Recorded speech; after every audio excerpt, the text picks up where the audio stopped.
So this video is a analysis of the race, the Moto2 first race in Qatar, Losail, and everybody was waiting for a great race, and in some way it was a great race, and on another way it wasn't. I would say that is because there wasn't enough fight on the track. But still, let's go into what happened on Qatar. So first place for Francesco Bagnaia, and Francesco Bagnaia displayed on track a great performance, really great performance. Many people were talking on the off-season about his performance, about how they were thinking that he was probably one or the great contender to the championship Moto2 class on a winner. And on track, he showed up a great performance, no major mistakes. Bagnaia displayed a beautiful way of driving, great skills, even under pressure by Baldassari. No mistakes, just kept his cool factor, and driving skills were there all the time. No fear. His sky bike was the first runner, the first rider crossing the flag in a well-deserved first place for the Sky team.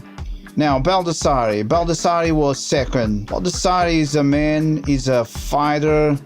He crashed last season, he had a bad injury, he suffered from shoulder problems, and he shows no fear. He just got back on track, on top of his bike, and he managed to do whatever he needs to do to get the best position he can.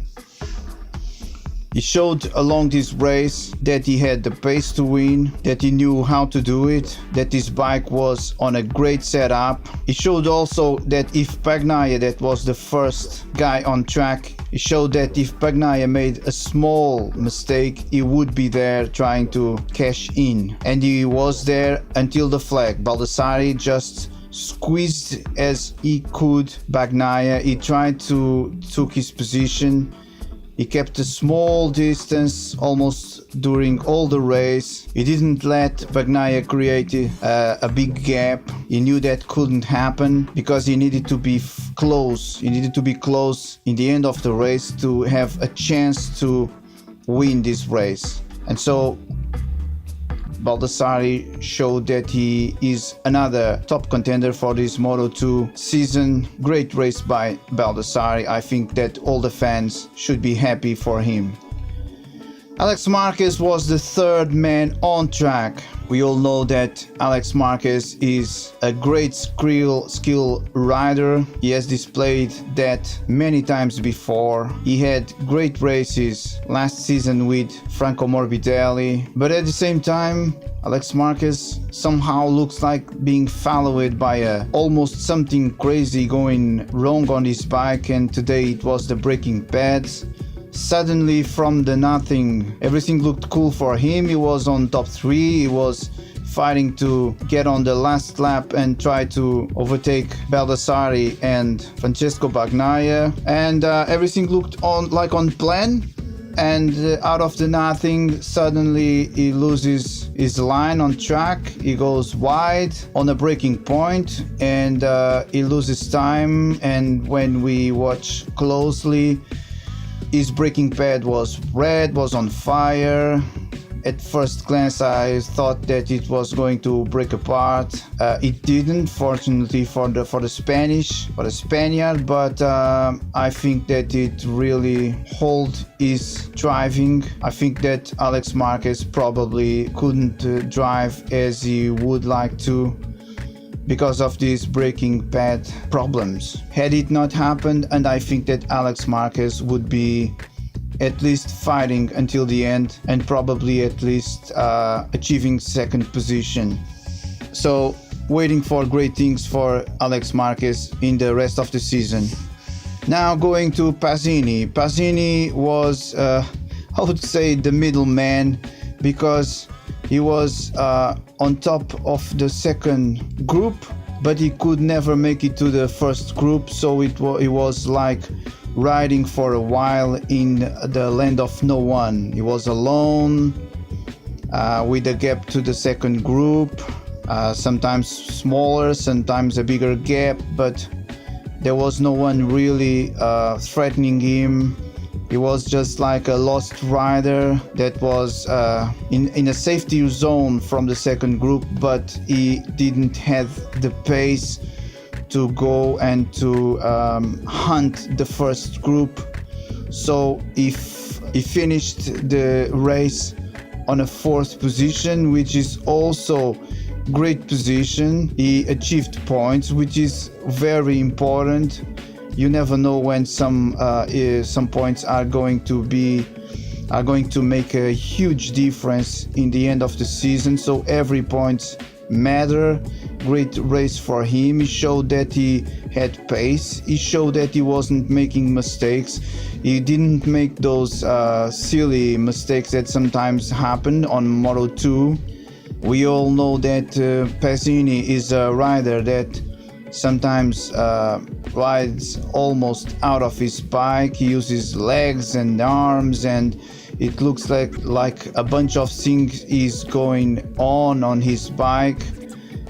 He is not the smoothest rider on track, but he had a great first race, and he managed to bring his bike home on a 4th position. Great points, great race, and expecting also from Pasini great things on the rest of the season. Now Miguel Oliveira, the Portuguese, the KTM official rider.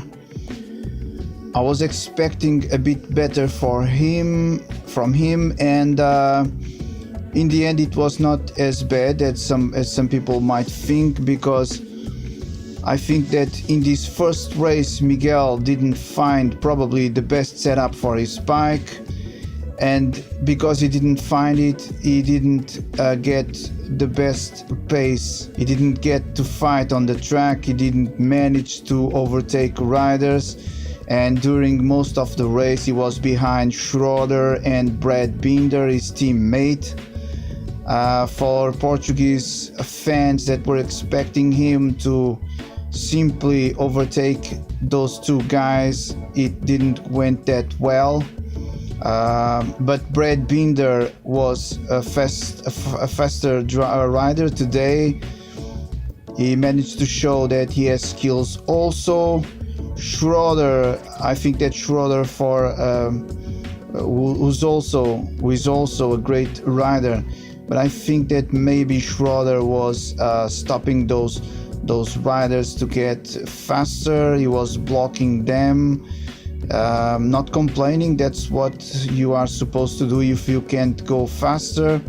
But in the end, 5th position to Miguel Oliveira. It wasn't as bad as some people might think, because he managed to get some points. He brought his bike until the end. He finished.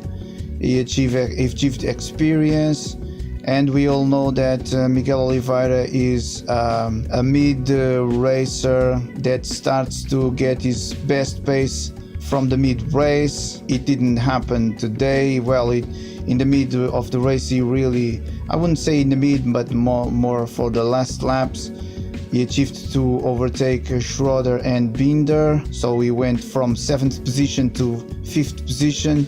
But there wasn't much he could do, because the gap to Pasini was a tremendous gap. Pasini he was too far away for Miguel Oliveira, and so the 4th position was something that this Moto2 rider couldn't achieve.